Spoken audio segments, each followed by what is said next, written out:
Good afternoon, and welcome to the Carolina Codecast, the official podcast of the Carolina Code Conference. I'm your host, Barry Jones, and with me today is Hunter Hodnett. Say hello, Hunter. How's it going? Glad to have you with us. It's going good. Going good. So what are you up to these days? Tell us about yourself. Yeah, so these days I'm CTO and co-founder at Chipp.AI, effectively just staying on the bleeding edge of just like what's going on in the AI world and connecting everyday people in a tangible way with all the progress that's happening. Yeah, there's certainly a lot of stuff going on in the AI world right now. Every day it seems like there's some new crazy bit of news out with it. And so, with Chipp.AI, tell us about where that fits in the market. Like, what type of AI company is this, and how, from an audience of largely technology people, where would you explain it to them, and then where would you explain it to your average everyday person who has no idea how any of this stuff works? Well, that's a really interesting conversation because we're actually right in the middle of a big pivot. So I'll tell you the way Chipp started, because that really appeals to the technologists, because we built Chipp.AI as a solution for developers. So we noticed a big trend in the market with monetization and how monetization is being implemented for generative AI apps. So most SaaS we're kind of exiting the SaaS era, right? Where you slap a monthly subscription and, a 2-week free trial on your application. And that's the way monetization goes. In the generative AI era, it's moving to credit-based monetization. And so we noticed that, and we built a credit-based monetization solution. It is typically a counter in a database. It's not a super complex solution, but it's important to get a performance system up and running, and we wanted to make something simple. So that's the way we started, and we appealed to developers. But one thing we noticed was, developers didn't actually, it wasn't a huge problem for them.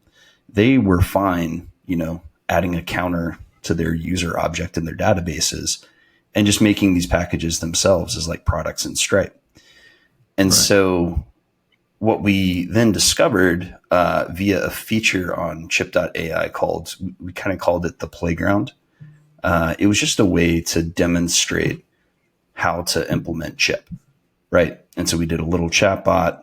It had the credit-based counter. You could purchase, a package of credits, a monthly subscription. That went wild. We got hundreds of signups for that, through that in a very short period of time. Explosive. My phone buzzes every day. We get like 20 signups a day. That's fantastic. And so we're in the middle of a pivot to being like, okay, whatever audience we've come in contact with through this playground feature, we want to serve that audience because clearly that's where demand is.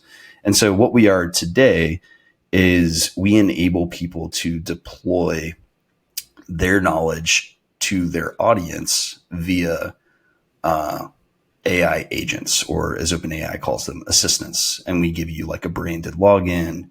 We give you a custom domain, and you can take all the knowledge in your head, put it into an AI agent, and deploy it to an audience. Interesting. All right. So I spend a lot of time with, in an area where not a lot of other programmers go, with email authentication. For example, I spent a lot of time with DMARC, SPF, and DKIM, and helping people get set up with that type of stuff. So do you mind if we were to just kind of walk through, like, what would that look like if I was trying to put my email authentication knowledge? Because it's usually, it ends up being a combination of a project to set up a domain. Like, you've got a domain, you're sending email from, the example that I always use is my imaginary pirate themed gem, Slimmer Ye Timbers. That's hilarious. And so if I'm trying to set up email for, an email account that's, can send and receive from r@slimmeryetimbers.com, you go and you set up your SPF and your DKIM on, like, say you've got a Google account, and then maybe you've got something that's sending email like through SendGrid or something like that. And you've got to do certain things to get it to where it passes DKIM and passes SPF, and then it does them in the correct way with the domain name so that it will also pass DMARC in an aligned fashion. And all in all, I mean, once you've done it a couple of times, it ends up being pretty simple to do. But there are strange gotchas, and there's certain things with certain platforms that are a little more complicated. So, like, if I'm trying to communicate that knowledge through Chipp.AI, like what would that look like for me? Yeah. So effectively, what we have, and this is all very recent, we discovered this just very recently, is for people who operate service-based businesses, whether you do fractional CTO consulting, right? I do, yes. Yeah. So that's a service-based business where you're offering a service. What we notice is for service-based businesses, you have a web presence of some sort, right?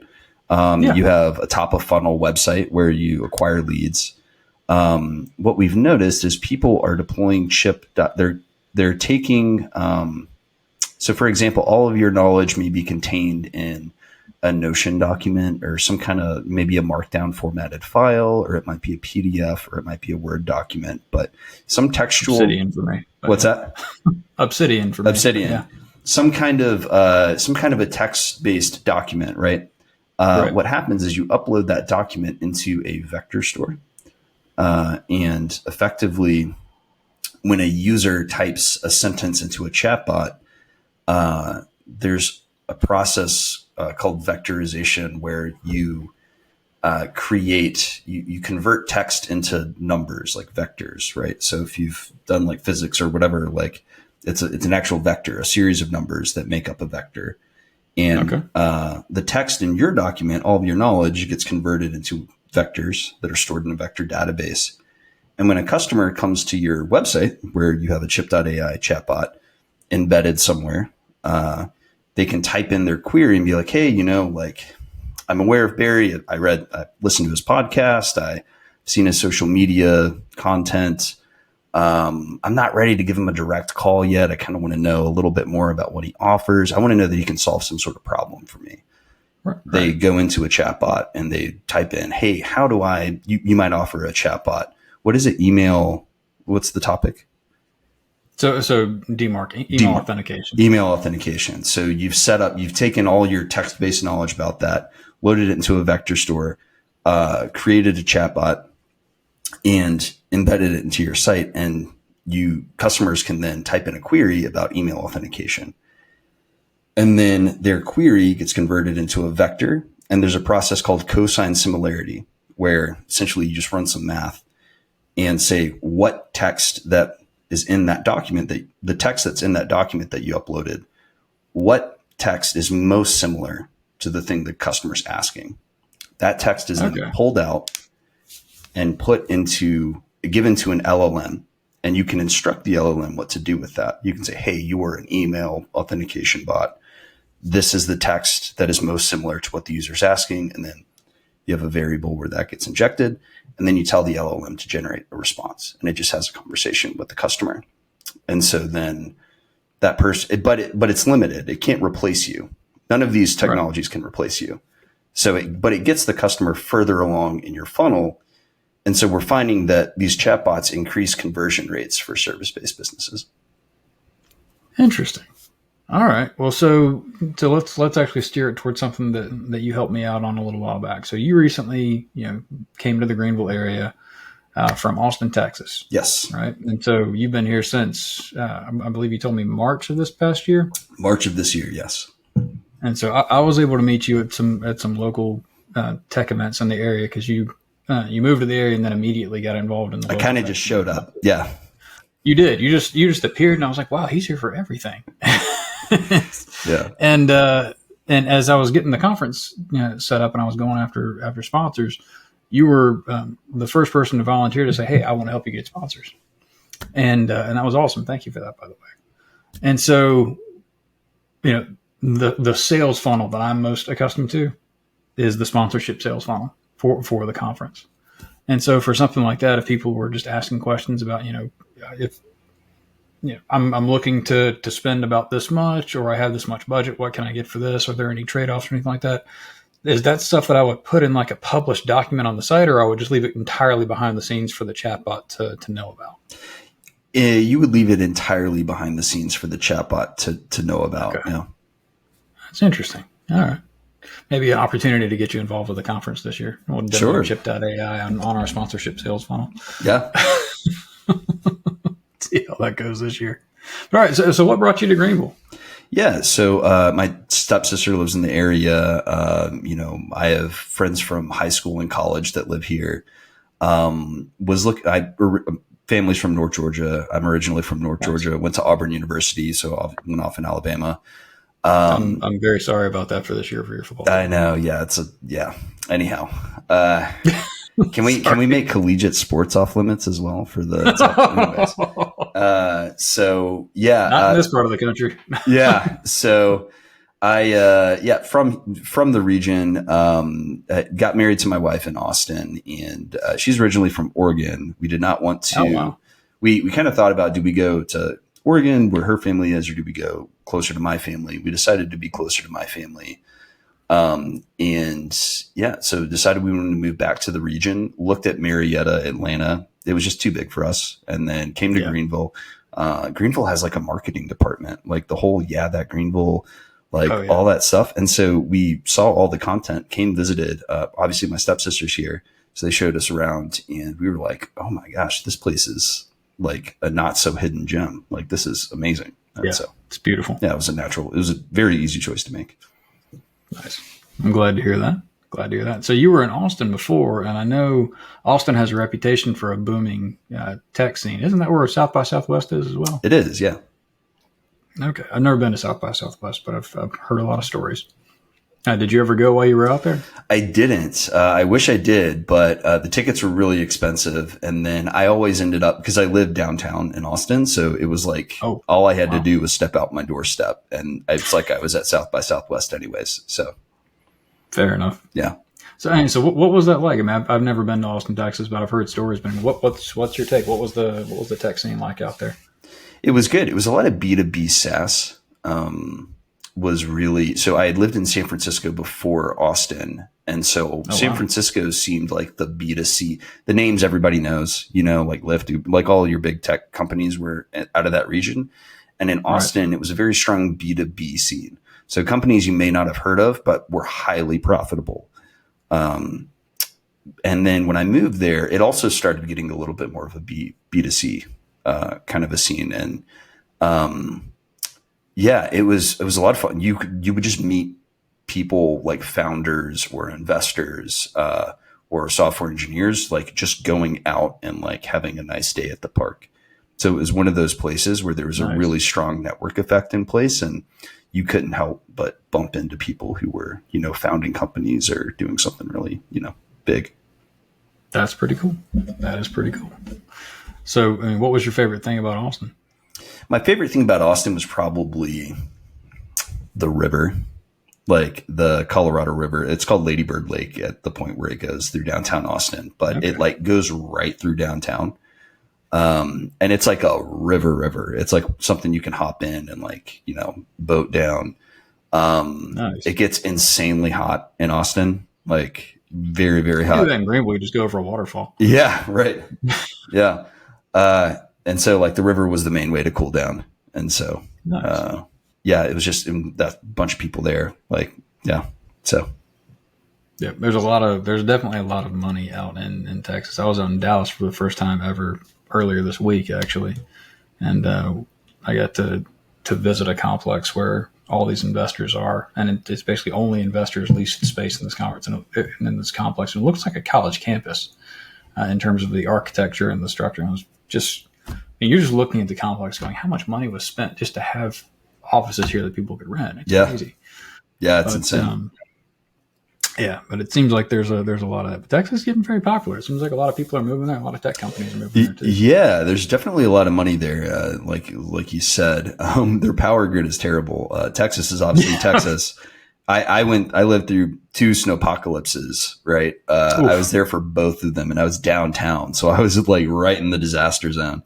And so that was a big, my wife and I were like, we're not raising a family here. So that's what ended up driving you out. Yeah. We were like, this infrastructure is just not built to handle the amount of people that are moving here. So yeah, you've got a lot of power stations right near you right here, thanks to Duke Power. Yeah.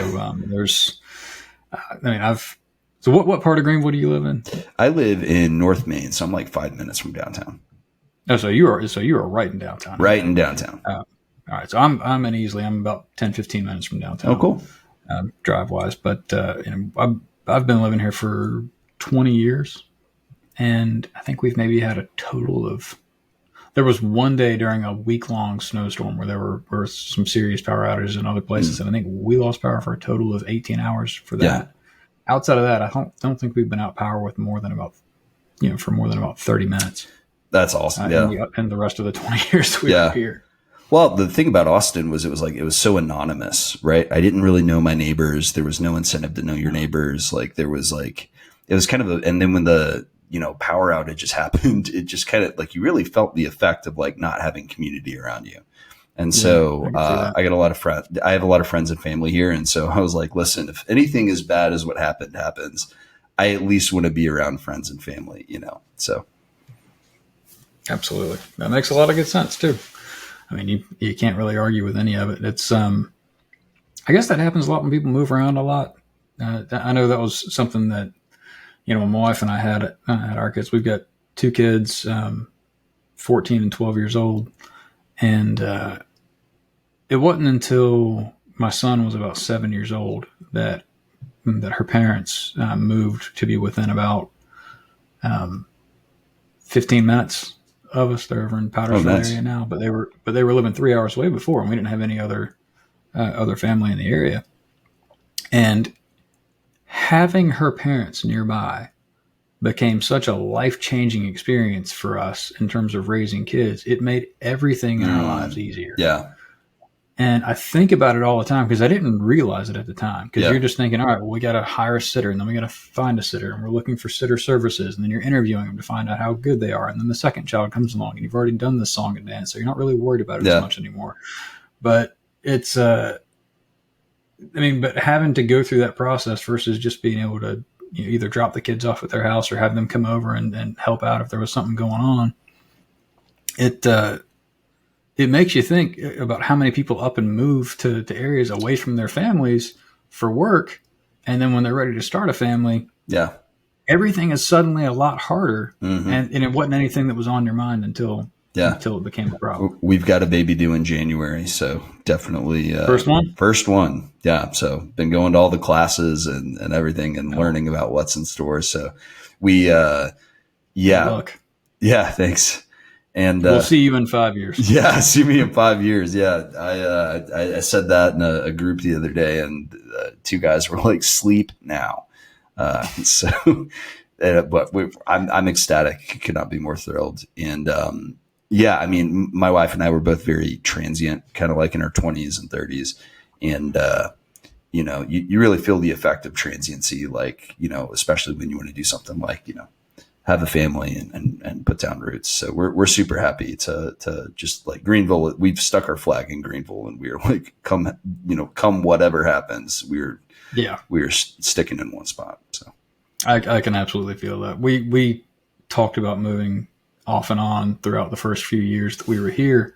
And it just, every time we looked around at moving somewhere else, we're like, I can't find anywhere better than this. This place is amazing. Oh my goodness. Yeah. And so we've really, really just loved it. And my whole family is from Florence, about 2.5 hours away from Greenville, more towards the beach. And I've got a huge family down there. I've got like 11 first cousins and all sorts of, and they've all got kids now. And I mean, there's a lot of family down there. Yeah. But there's no tech jobs. Right. No, there's only a couple places, or at least years ago, that was how it was. I don't know how much it's changed recently, but sure. But I mean, it was basically, if you were in this field, you were working at a hospital. If you were down there, got it. There just weren't a lot of options. And up here, you got everything. Yeah. you walk out the door and there's another tech job available. Yeah. And that was before the remote stuff started becoming popular. Yeah. But so you got it. Plus, my wife has a successful business here as well. And yeah. So that makes it really, really difficult to move. Of course. Yeah. Absolutely. But so when you went out to San Francisco, did you, and then Austin, did that happen because, you interviewed with a company and they moved you out there, or did you just move out there and decide? No, I interviewed with a company and got moved out there. So I interviewed with Amazon Music, and nice. That was an on-site position. And 2015, and they relocated me for that job. Okay, nice. Yeah, that was the thing that I found was really interesting, is that I have only tried to get jobs outside of the area a couple times, and I had a recruiter contact me for a position in New York, and this was like 8 years ago, and my wife already had a successful business at that time, and so for us to move, it would have meant literally selling her business so that we could relocate. And it very much will keep you anchored to a particular area that way, in a good way. And you would talk to recruiters on the phone about this, or you would talk to the people hiring on the phone about this, and you'd ask them about, remote options.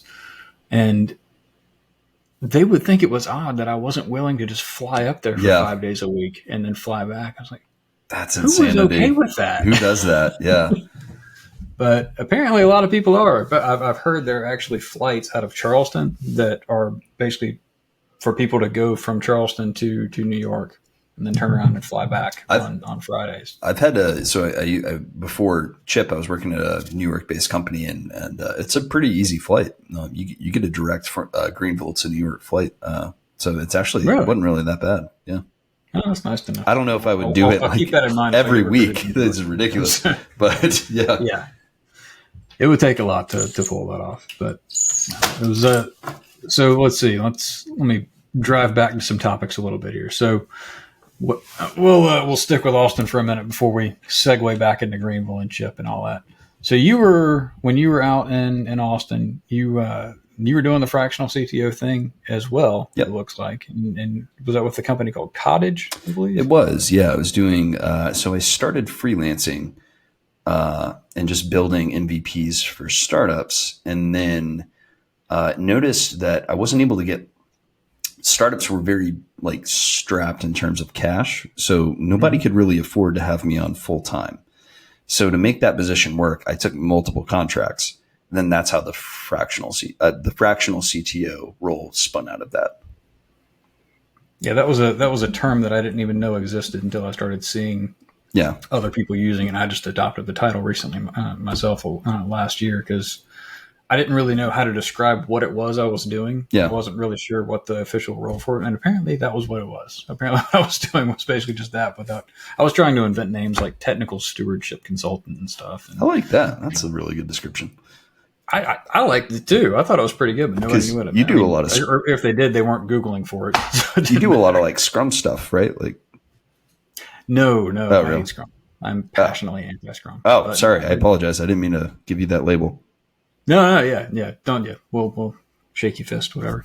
I do some scaled agile framework. Got it. I teach the courses on that, but I'm not 100% in anything. I'm more about best practices and finding out what works best for you. I mean, I have taught a couple of the classes, but for the most part, when I've gone in from a consulting, I'm analyzing the companies and kind of seeing where their team is, where their processes are, where the gaps are, and what needs to be done more efficiently. And if there are some best practices that we can pull in, yes. And 90% of the time, my goal is trying to improve, communication and get things out of the way for the development team so that they can work more effectively on the things that matter and getting people to focus the priorities. Because, if you've worked with enough startups, and I'm sure you've even seen it with Chipp, you've got all of these things that you can do. And you're just trying to reel it back into what do we need to focus on? How are we actually going through the process of prioritizing this stuff? You have great branding. You want to do it all, but you can't. Bright ball. I remember you telling me the story behind the bright ball stuff. So that's really great. Yeah, there's all sorts of shiny stuff you can do. There's many bright balls you can follow. But what is the thing that you need to get done? That's really cool. Exactly. And just prioritizing and kind of doing the value mapping exercises, and you're essentially your ROI, your cost benefit. Nice. The biggest thing to remind people about, especially with small teams, is opportunity cost. Yeah. Is that there's only a finite amount of time. And so if you're doing it on this thing, you're not doing it on that thing. Right. And ultimately, you start looking at a lot of things and you say, we want to do all these things. You still have to prioritize them. You still have to figure out which one makes the most sense in the shortest period of time and how to grow on. So there's a lot of exercises like that, but no, the reason I reacted so strongly to the Scrum thing is just because so many areas where I get into, I haven't been around I've been around many companies that were doing Scrum and it was working for them. And there's just a lot of negative side practices that come out of it. And I don't want to take over your podcast talking about this stuff, so I'm going to segue back out of that. But back to Cottage. I mean, so you were helping startups, helping them get MVPs out of the way with the fractional consulting stuff, and so I assume that ended up working out pretty well for you. Yeah, it was a good agency business, and where I got into trouble was when I tried to build a platform on top of it. And I didn't really know a lot about business. Like I didn't understand. I was very much just software engineering knowledge. And so I stumbled into what is actually like the most difficult business model to crack, which is a marketplace, two-sided marketplace. Oh, yeah. Yeah. And so I was trying to, it's the one that's so tempting. It's the most like, oh, let's build Uber for this, or let's build like Airbnb for this. It's easy to think about, very hard to execute on. Oh yeah. And so I hit some execution risk.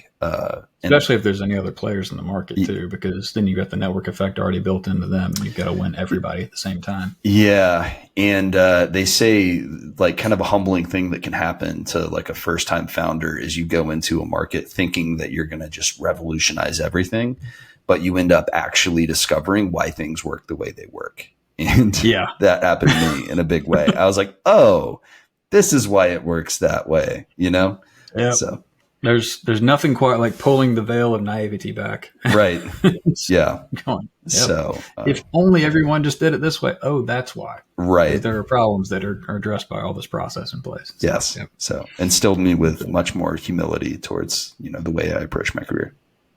Yep. That is experience definitely comes with that for sure. For sure. And that's why when I was talking about whatever I do whenever I come in is that I don't come into anything saying you need to adopt this. I come into saying, let's see how things work and why they work the way they do, because there's always a reason why it works the way they do. Yeah. Sometimes that reason is just, people didn't know any better, but other times it's, hard learned lessons and whatnot. And so you've got to work your way around that stuff. So came to Greenville in March. Immediately jumped into the tech scene. And, I remember the very first time I met you was at a meeting at Fireforge, I believe it was, with Jim and all them as they were kind of going through a lot of the future of Hack Greenville and roping in meetups. And if I'm not mistaken, was it Jim that found you because you were running a meetup?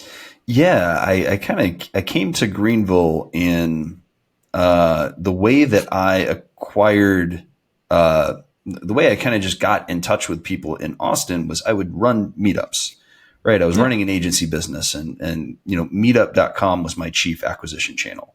And so it's what I knew. And so I got here and was just wanted to meet people, wasn't necessarily trying to, profit from any of the interactions, but just wanted to meet folks. And I kind of came here thinking that there would not be anything here. Right. Which was a very, egotistical way to approach moving to a new place.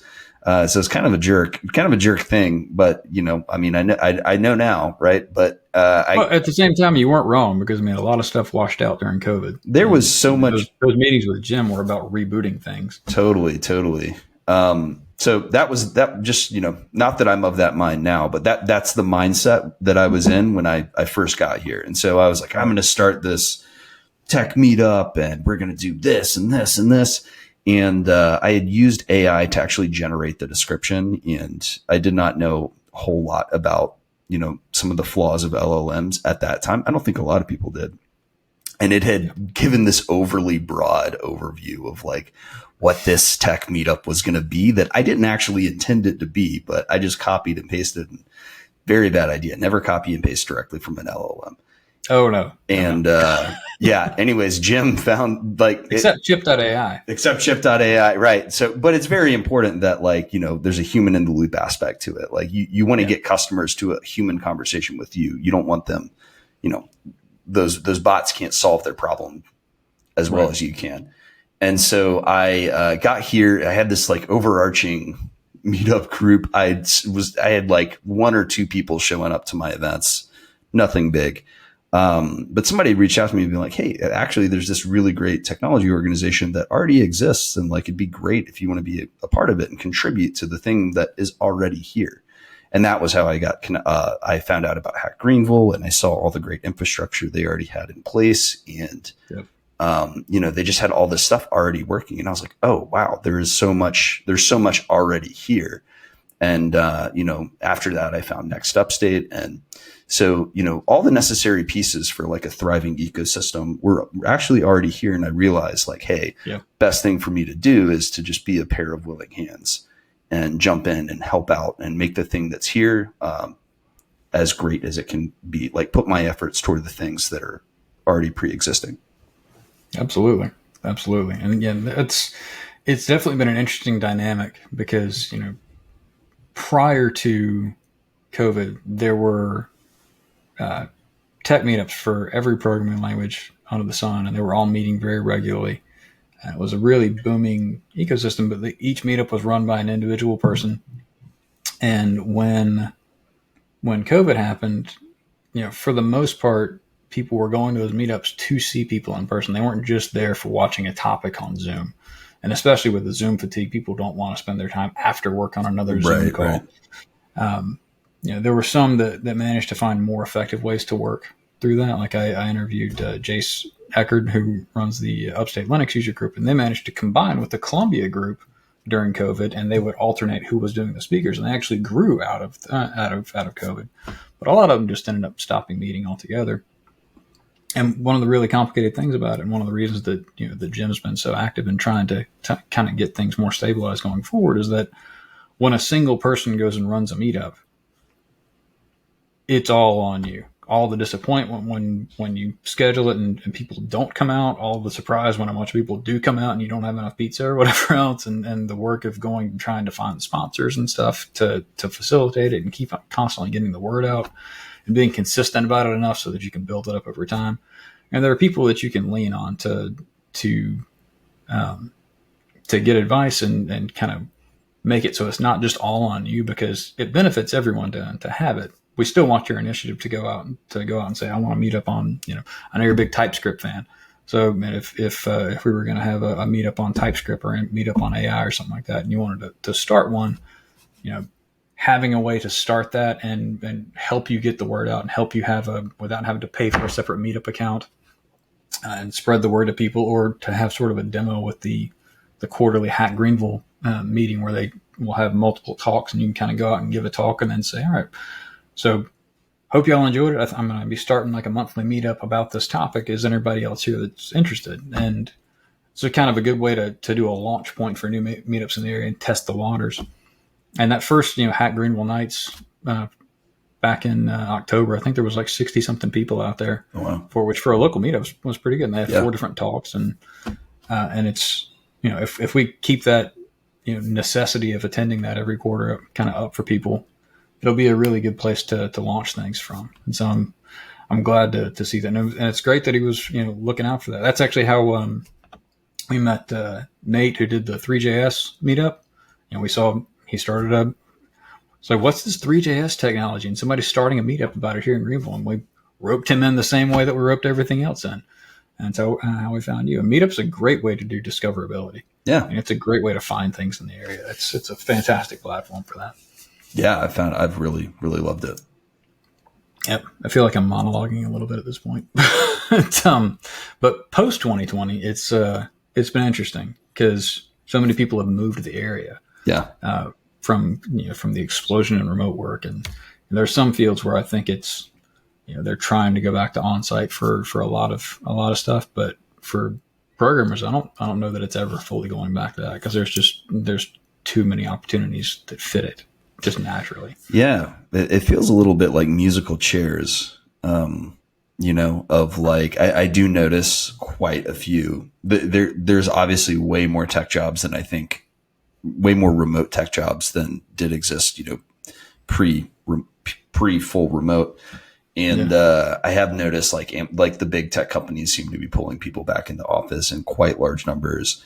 Trying to, and so I do think, obviously I want Chipp to be a gigantic company.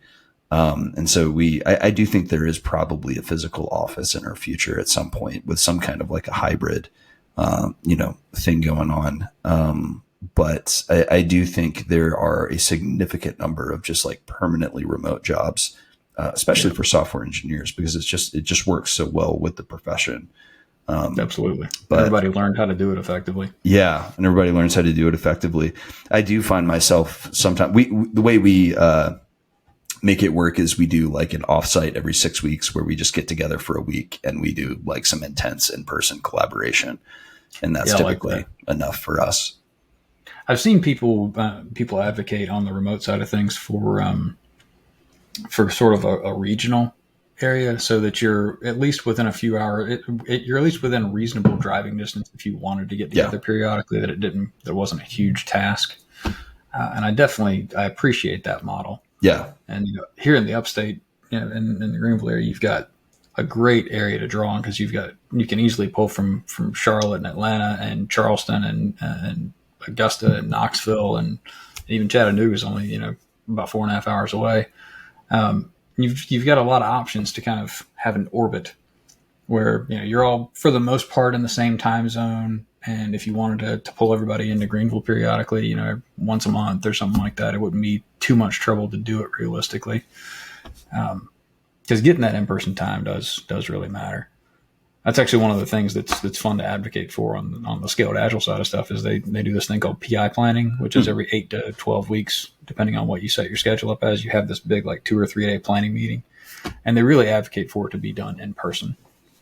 And it's a good way to just kind of plan out all right, here's where we are, here's what our goal is. Let's plan out how to do it, and then we're going to go execute. And then we're going to come back in 8 to 12 weeks, and we're going to see how that went and update and improve and continue and keep on going. I think it actually fits really well with that kind of orbital remote. I don't know what the proper term for that is. I'm going to go with orbital remote. I'm going to call it. Where you can come in and do those types of things. But, you mentioned y'all are very much settled in Greenville, and you've kind of gotten very plugged into the community and all that. So what's keeping you here? What do you think the future looks like for Chipp? And I know you mentioned you got involved with Next Upstate. So how did that go? What was your involvement with Next Upstate like? So future for Chipp. So several questions. I'll answer them one at a time. There was a lot of thoughts at once there. Sorry. No worries. So future for Chipp is we are actually technically a North Dakota company. Most of our funding has come from the ecosystem out of Fargo, North Dakota. It's actually really inspiring. So I'm CTO. My co-founder is CEO, and he is in Fargo, North Dakota. And we've received a tremendous amount of support from that ecosystem. And so I think a physical office, if we do have a physical office presence, will probably be there. So I think, that'll be in our future at some point, probably, potentially next year. We brought on another engineer just this week. So we're doing remote hiring, brought on a designer. So we're starting to scale the company very, slow and steady, because we don't want to expand too quick. We want to make sure that we have solid fit, and that we've really, these things that are working, we've really, really, really, one of my co-founders described it as like a cult VC mindset, like this one mindset that pervades most of the, behind the doors VC community is like find an ideal customer and then just dominate the feature set. Right. And so we've honed it. We've shifted our ideal customer, but we're in that mode of like dominate the feature set. So scaling that out over the next year, making sure we deliver best in class features for everything, that ideal customer wants. And then the second thing you mentioned was like Greenville in general and kind of, Next Upstate. Yeah. So the other thing is I'm very entrepreneurial, love helping startup founders, love anything. I'm the personality type of like, I'm great for 0 to 1, right? I'm not the big company guy. Like the moment we start talking, internal politics and like bureaucracy, like that's where I'm like, hit the eject button. So very much 0 to 1, love being surrounded by people who are like 0 to 1 mindset, and just bravery. There's so much bravery that comes with like, hey, I'm going to take a big leap into the unknown, and I'm fine with that. I will make it up as I go. And I was, how did I get involved with Next Upstate? I was I was just in like a men's group that I was in, and just kind of chatting just on a personal level. And somebody connected me, found out that I was an entrepreneur, and he connected me with Next Upstate. And so he was just like, hey, you should probably talk to these people, and just kind of offered to, I think something really cool that's going on in Greenville that I've noticed as like a pattern is they're like, hey, if you really want to be involved in this community, be giving of your time, like just help people. Right. So there seems to be a very strong pattern of like, hey, listen, if you want to, there's a lot of investors here that are like, hey, if you want to get my attention, help people in this area. So really great investors here. And that got me like volunteering my time with just anyone who needed help. And so I still to like on, a weekly basis, I'll just meet with founders who just like need some tech advice, just kind of anything. So on just a grand scale of things of like, hey, I don't even know how to make a Wix site for like my just, service, like a small service business. So I'll help out with those things of like, hey, here's how you can get a landing page set up to like, there are people here, you have BMW in the area. So there's a lot of manufacturing tech. You have people in some like real deep tech stuff. Area. Yeah. So, I'll talk with those founders to the degree that I can, that I'm capable, and just give, just help them, just be a sounding board for them. And, my background's in like web development, but I do have a software engineering degree. So just like, nice thing about web development is it's kind of a glue industry where you're so used to not just pulling together all the different parts that go onto the website. There's so many different technologies that go in, and you're connecting with all these outside things. But especially from what you've done in the fractional CTO thing and working with a bunch of different businesses, you get to understand a bunch of different business models and markets. Yeah. And it puts you in a good position to really have those type of conversations with people. And I don't think a lot of people are aware of that. Yeah. I thought about that the other day. I was like, wow, I've really been exposed to so many different business models and so many different technologies, that it really helps me have like a holistic view of like where things fit in the greater scheme of things. And I think that's ultimately what I'm able to offer people when I like meet with them and kind of talk about.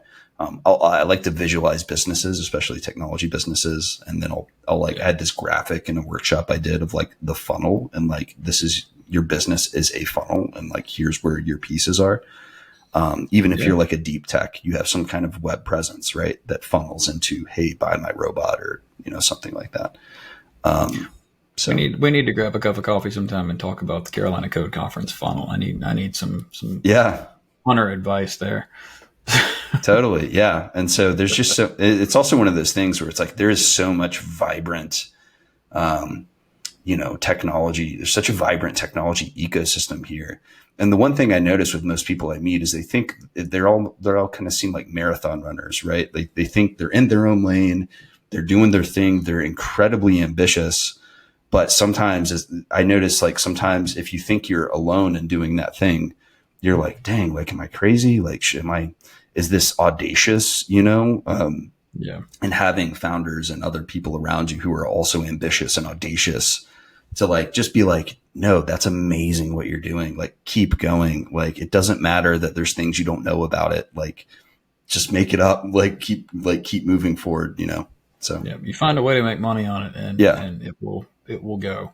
Yeah. A lot of times, I mean, if everyone else knew how to make money on it, they would already be doing it. Right. And so it seems like, it's the whole like fortune favors the bold thing. So there's so much of that here. There's so many just like brave and bold founders and software engineers. And it's truly, I moved here for friends and family. And so it's been just so delightful to just be like, realize that there's just such a vibrant ecosystem here for like founders and engineers. I might have to get you to send me some recommendations on future interviews. Oh gosh, I could send you a list of people that like, there's one guy he's got like a beer serving bot Like he does he contracts, he's like a manufacturing engineer, right? And he contracts with factories. But then just in his free time, in his free time, he created a robot that will serve you. You select what you want from a screen, and it will serve you beer. And you can set this up. And he's trying to sell. He's trying to get contract. He has contracts with like sports stadiums, and so he, he's got a really great business. And I'm like, holy smokes, dude! Like you programmed that robot? He's like, yeah, I program robots. That's my job. And I'm like, bro, like. And then this other woman had like she has a glove with a camera in it, and like it's for factory work, people in factories or supply chain facilities. Like rather than they currently take out mobile phones and like take like little screenshots of things. She has this glove that will just take a photo of whatever it is in front of them, and like hook it into their whole supply chains. So there's just all this crazy stuff going on here that is capitalism's fun, isn't it? It is, yeah. Interesting ideas. If you find a way to make something better, build a better mousetrap, or streamline something that's taken too long, you can just go do it. Yeah, and it's so exciting, like realizing you're gonna have to put me in touch with some of these people. Sure, absolutely. I got to talk to people. Yeah, and I mean it's like there's so many opportunities to build something that people want and will pay for. Right. Absolutely. Across the spectrum of all sorts of different things. Those are very deep tech things, but there's also, there's so many different types of businesses here that are just like so cool. So anyhow, I could go on for days about it, but yeah, Greenville is like the place. It is amazing. So much cool stuff going on here economically and, and otherwise. So. Absolutely. So, did you end up being able to make it to the conference this year? I know you had some potential conflicts. Yeah, we had our first offsite. Or no, we didn't. No, it wasn't our first offsite. It was, I went to my wife's parents' house for the first time. So we flew and stayed with her family for a week. Yeah. Yep. And all right. So that was like a really important trip. Yeah. So I had to I understand. Yeah. I remember being really shocked that after you went from being extremely involved and then you couldn't make it to the conference. I know. I was like, oh crud. Like I need to, we moved to a part of the country where I have friends and family. And so we were all involved in my friends and family. And it was my first year of marriage, right? Where we're just figuring everything out. And, so I realized we had not spent enough time with my wife's family. And so we had to, we booked a trip out there. And it's very much a balance. Made sure that like, hey, listen, like, want to be a part of their lives and everything. So nice. So one thing I was not counting on whenever we started this conversation that I've got to ask more about, Fargo. Yes.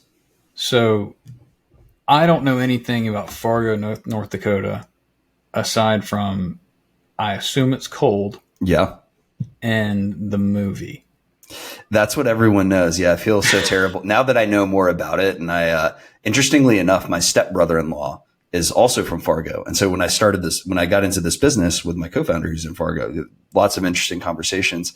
And that's kind of how. Is that where North Dakota State is too? I believe so. Yeah, I believe North Dakota State is there. And so I felt so bad because like that's how everyone relates to Fargo is like the movie and like, like there's sugar beets that are grown there and like kind of that's it. Nice. But when I went there for our offsite and I got very familiar with the ecosystem and there's like also something very, really cool going on there in their ecosystem, where they've put infrastructure in place to offer like first class support to entrepreneurs.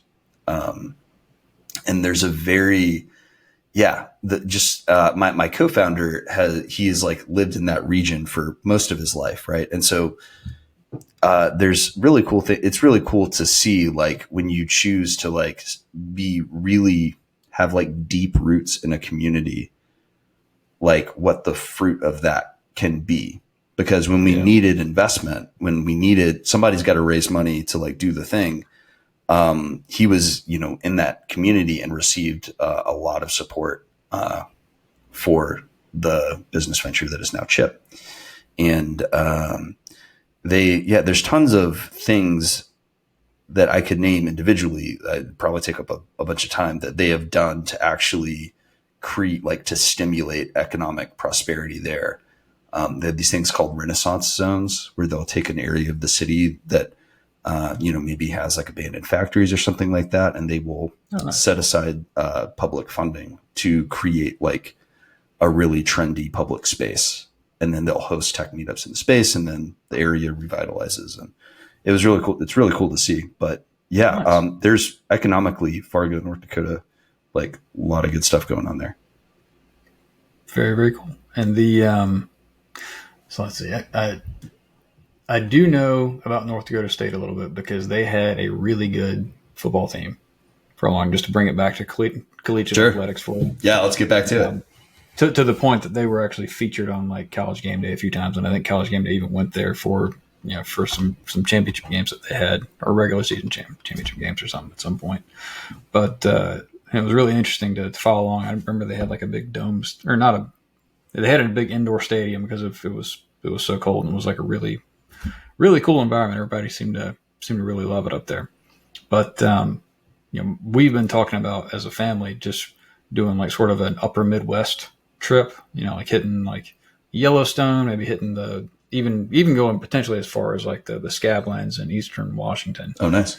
State, but and hitting going to South Dakota and hitting Mount Rushmore. Yeah. So if I'm turning the RV towards North Dakota, towards Fargo, what's the one thing that I've got to see, that I've got to take the family to go do in Fargo if I'm there? Gosh, I think the food is amazing. They have good food. The food is really good. You have just like the downtown is really nice. You got to see the downtown. There's a lot of really cool shops, a lot of really cool stuff going on downtown. Okay. There's a very big tech industry there. I think the big thing is there was a guy who started a tech company there who sold to Microsoft, but insisted that the office stay in Fargo. And so that created a lot of economic activity there. So you have a lot of very cutting edge software engineers just kind of milling about in the space. And I think that creates a lot of activity.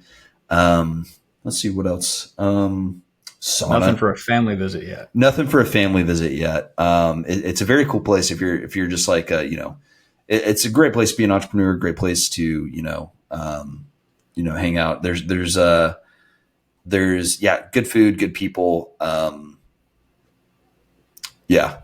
It's all right. Yeah. Well, good deal. Okay. Well, this has been pretty informative overall. Anything you want to wrap us up with? Anything else you want to kind of add for the audience? I think, just like if anybody's in the Upstate area and just wants to chat technology, I try to make myself as available as possible. If you want to grab coffee, I love Methodical. Absolutely. When I did a workshop at Next Upstate, they gave me a little gift card and a mug for Methodical, and I was like, dang, I do meet at Methodical a lot. So this is smart. This podcast really not sponsored by Methodical, oddly enough. Like they didn't give me money to say that. The funny thing about it is I'm going to have to get Marco from Methodical on here to do the podcast at some point, because that is one of multiple times that I've had to mention that this podcast was not sponsored by Methodical.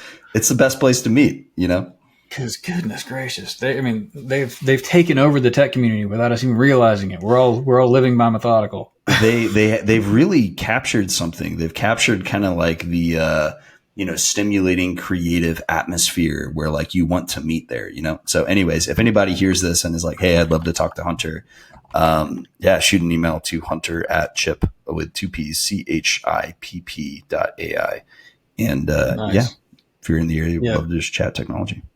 Just to close out on Methodical on another note, did you know that there's actually a series on Amazon that covers like premium coffees, and the first episode is about Methodical? Oh wow. It's called I think it's called Top Coffee. And the first episode is all about Methodical coffee right here in Greenville. Yeah, it's amazing. They do such a great job. Yeah. Anyway, all right. The one sponsor that I do have to shout out to is thanks to Herd Media again for helping us get this podcast put together and all the advice that y'all have given. If you're starting a podcast or you're looking to have a professional crew run your podcast for you, talk to Herd Media. You basically will do the conversations and they will take care of everything else. And with that, this has been the Carolina Codecast.